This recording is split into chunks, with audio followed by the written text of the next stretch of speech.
Heddiw ma arbrawf meringue rhan 2.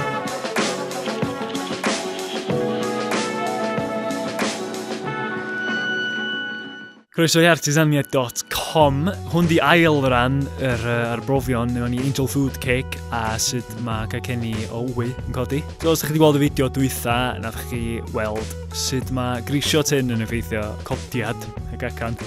Ond heddiw ma, dyn ni am mynd i wneud arbrof bach mwy trylwyr. Dwi'n mynd i trio tab lot o gwestiynau. So, peth dwi eisiau gwybod i sut mae stem yn effeithio y cacenni, faint o siwgwr i ychwanegu a pryd i ychwanegu'r siwgwr na. So, be dwi'n mynd i wneud i hyn? Efo 2 muffin tray, dwi'n mynd i gymryd 1 rhes a newid yr amount o siwgwr, a dwi'n mynd i gymryd y colofnau a dwi'n mynd i newid yr amser dwi'n adio y siwgwr. Mae'r 2 dre wedyn yn mynd i gael i gwcio'n wahanol, un yn gael i stemio a'r llall yn mynd i gael i gwcio yn sych a gweld gwahaniaeth rhwng nhw. Lot o waith i wneud, so waith ni ddechrau yndi. Y modd nes i ddefnyddio fo yma oedd adio 60 gram o gwynwy bob tro. So i hwnna swn i'n adio i ddechrau 60 gram o siwgwr, so 1 chwipio hwnna fyny, ychwanegu y blawd reit ar y diwedd. Ni'n ffoldio hwnna i fewn unwaith o'n i'n hapus efo sut oedd y meringue yn edrych. Dyna oedd y broses, o'n i'n cymryd llwyad o hwnna wedyn, roed o'r syth fewn i'r muffin tray, un i'r llall, a mynd ymlaen i'r nesaf.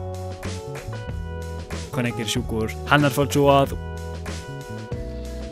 yn y diwedd.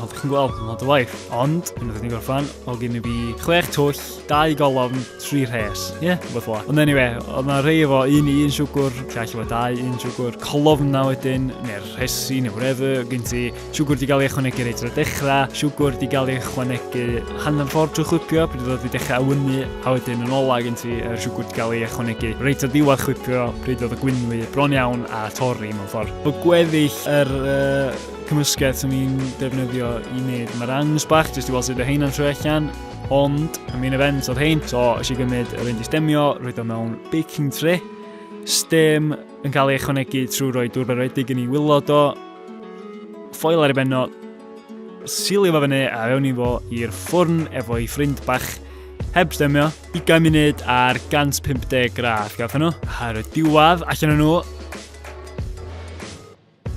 Ond, obviously, fydden ni'n anghofio'r cam ola, sef roeri. Neu siŵr bod yr peth yn hongian lawr, neu bynnag oedd nhw'n fod i wneud, a gweld os nad yw'n gwahaniaeth, de. So, moment of truth, fan, flip, a na.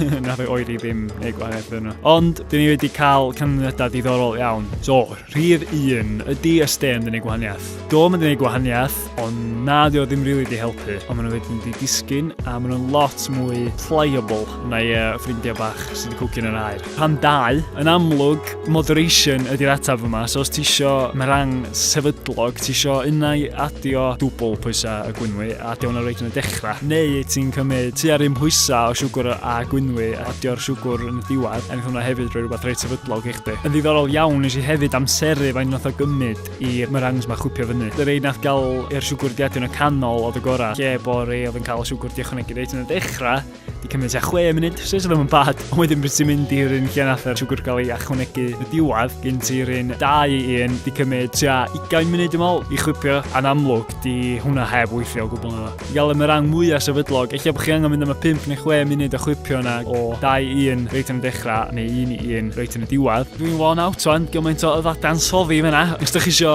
sboniad bach mwy clir, eich ewch ar y wefan i artesaniaeth.com, ewch chi ddarllen ail ran yr erthigol yma. Ond am y tro, comentiwch, liciwch, share'iwch, be bynnag ydych chi isio. Jyst i ddangos bod yna rhywun allan yna yn licio bach o science ar ei bron i Gwynar, de.